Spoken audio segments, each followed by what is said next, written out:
Chapter 7. Maneuvering. 1. Sun Tzu said, "In war, the general receives his commands from the sovereign." 2. Having collected an army and concentrated his forces, he must blend and harmonize the different elements thereof before pitching his camp. Chang Yu says, "The establishment of harmony and confidence between the higher and lower ranks before venturing into the field," and he quotes a saying of Wu Tzu, Chapter 1 ad in it, "Without harmony in the state, no military expedition can be undertaken, without harmony in the army, no battle array can be formed."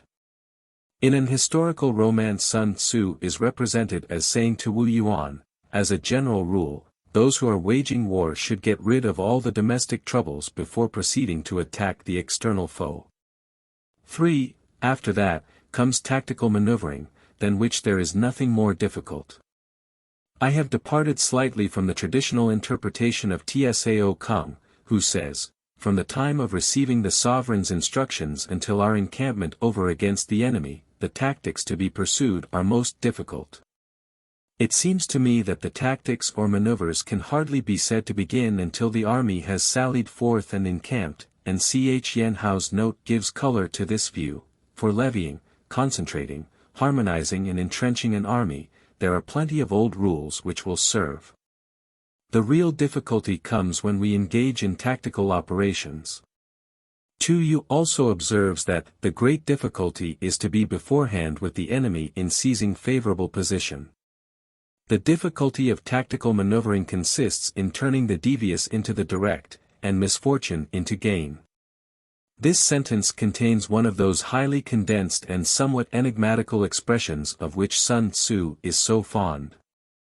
This is how it is explained by Tsao Kung: "Make it appear that you are a long way off, then cover the distance rapidly and arrive on the scene before your opponent." Tu Mu says, "Hoodwink the enemy, so that he may be remiss and leisurely while you are dashing along with utmost speed." Ho Shi gives a slightly different turn: "Although you may have difficult ground to traverse and natural obstacles to encounter, this is a drawback which can be turned into actual advantage by celerity of movement." Signal examples of this saying are afforded by the two famous passages across the Alps, that of Hannibal, which laid Italy at his mercy, and that of Napoleon 2,000 years later, which resulted in the great victory of Marengo. For, thus, to take a long and circuitous route, after enticing the enemy out of the way, and though starting after him, to contrive to reach the goal before him, shows knowledge of the artifice of deviation.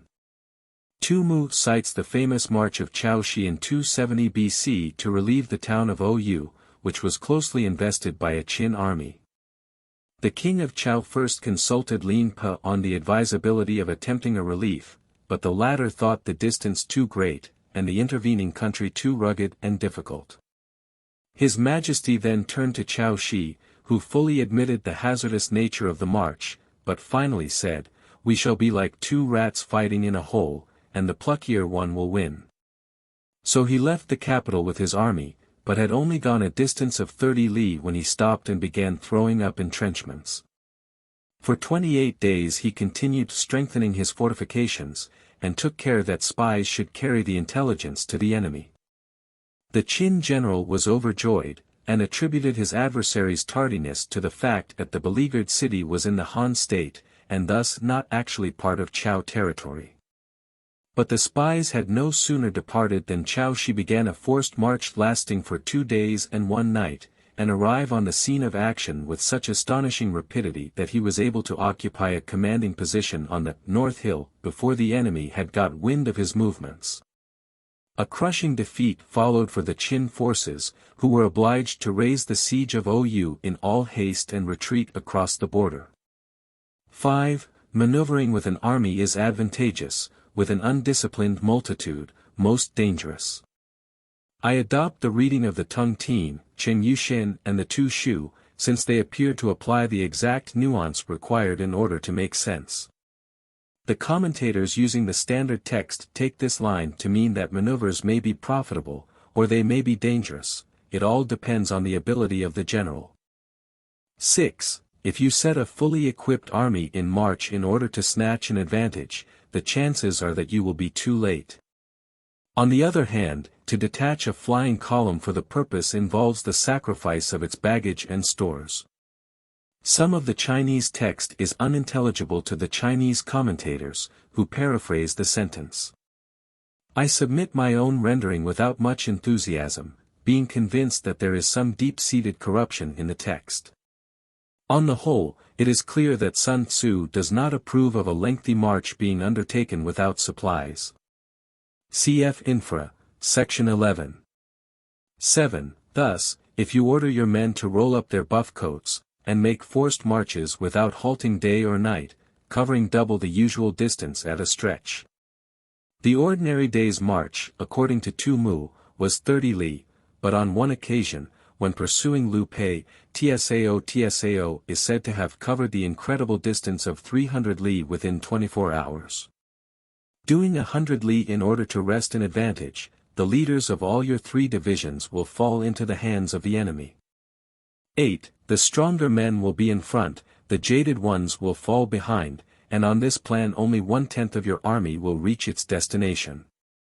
The moral is, as Tsao Kung and others point out, don't march 100 li to gain a tactical advantage either with or without impedimenta. Maneuvers of this description should be confined to short distances. Stonewall Jackson said, the hardships of forced marches are often more painful than the dangers of battle. He did not often call upon his troops for extraordinary exertions. It was only when he intended a surprise, or when a rapid retreat was imperative, that he sacrificed everything for speed. 1. 9. If you march 50 li in order to outmaneuver the enemy, you will lose the leader of your first division, and only half your force will reach the goal. Literally, the leader of the first division will be torn away. 10. If you march 30 li with the same object, 2/3 of your army will arrive. In the Tung Tien is added, from this we may know the difficulty of maneuvering. 11. We may take it then that an army without its baggage train is lost, without provisions it is lost, without bases of supply it is lost. I think Sun Tzu meant stores accumulated in depots. But Tu Yu says, fodder and the like, Chang Yu says, goods in general, and Wang Shi says, fuel, salt, foodstuffs, etc. 12. We cannot enter into alliances until we are acquainted with the designs of our neighbors. 13. We are not fit to lead an army on the march unless we are familiar with the face of the country, its mountains and forests, its pitfalls and precipices, its marshes and swamps. 14. We shall be unable to turn natural advantages to account unless we make use of local guides. 12 to 14 are repeated in Chapter 11, Section 52. 15. In war, practice dissimulation, and you will succeed. In the tactics of Turin, deception of the enemy, especially as to the numerical strength of his troops, took a very prominent position. 2. Move only if there is a real advantage to be gained. 16. Whether to concentrate or to divide your troops, must be decided by circumstances. 17. Let your rapidity be that of the wind. The simile is doubly appropriate, because the wind is not only swift but, as Mei Yao Chen points out, invisible and leaves no tracks. Your compactness that of the forest.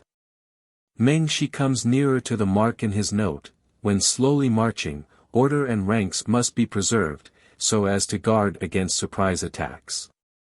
But natural forests do not grow in rows, whereas they do generally possess the quality of density or compactness.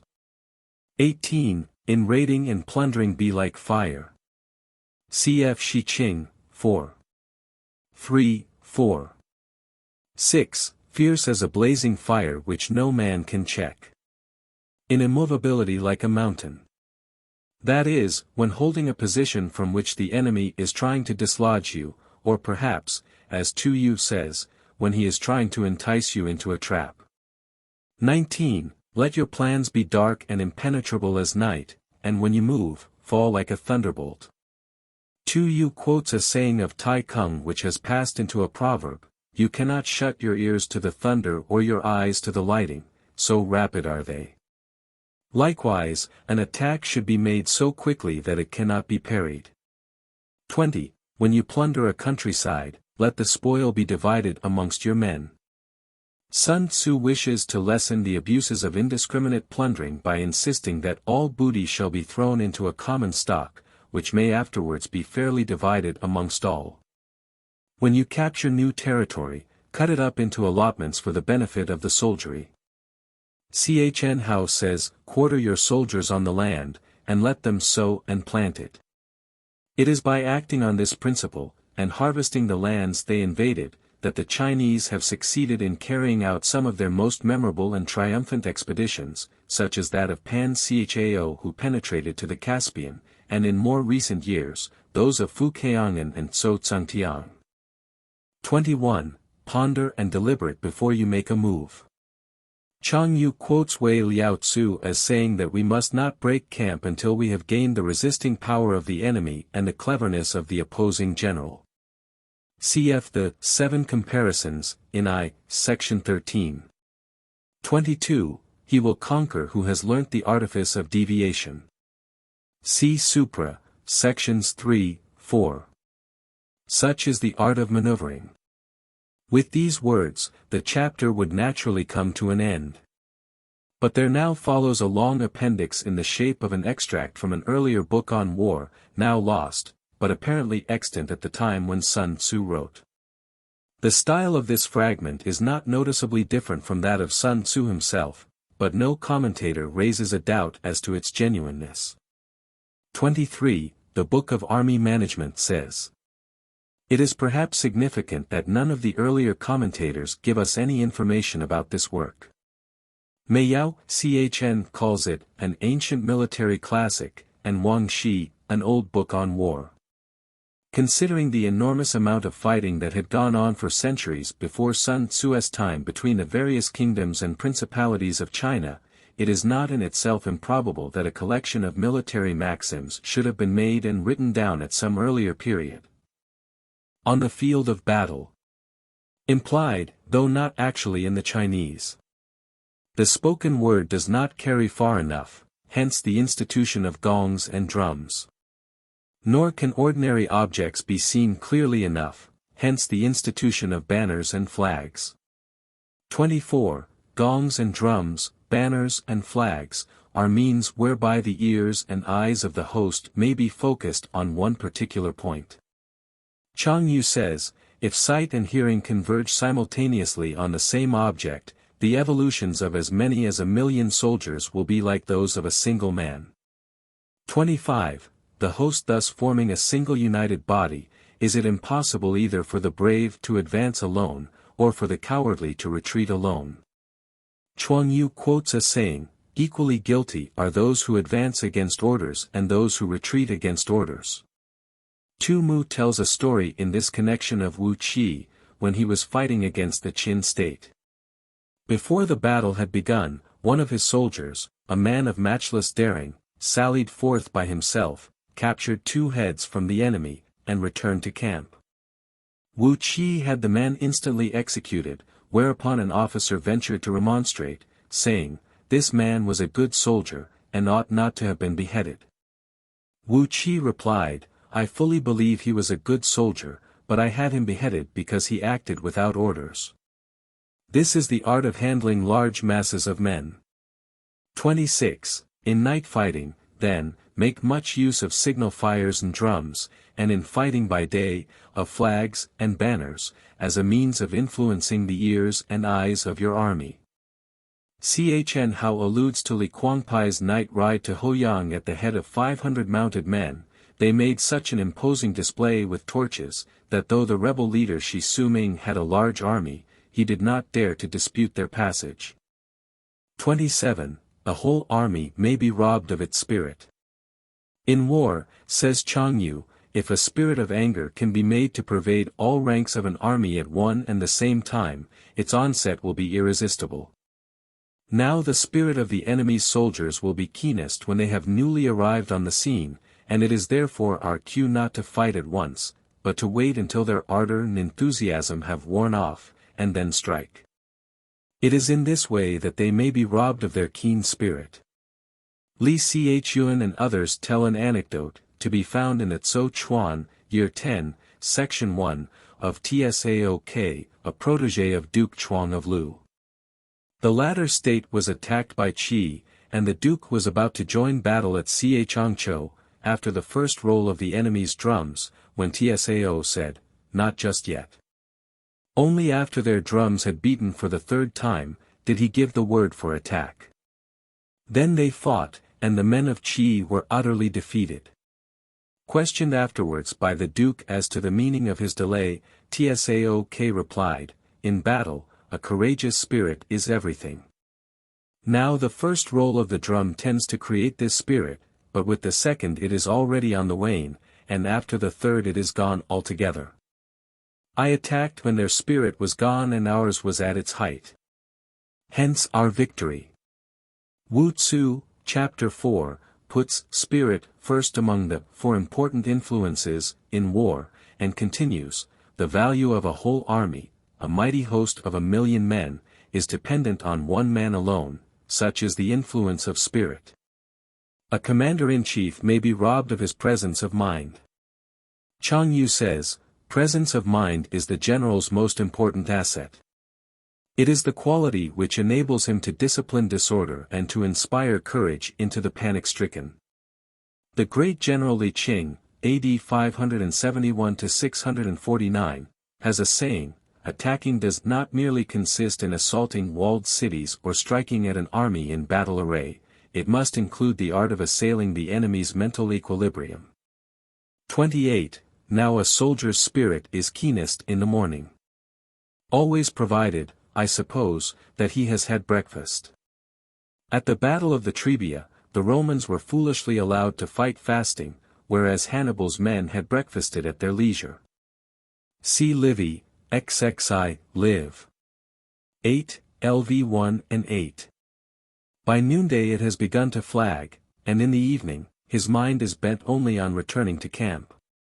29. A clever general, therefore, avoids an army when its spirit is keen, but attacks it when it is sluggish and inclined to return.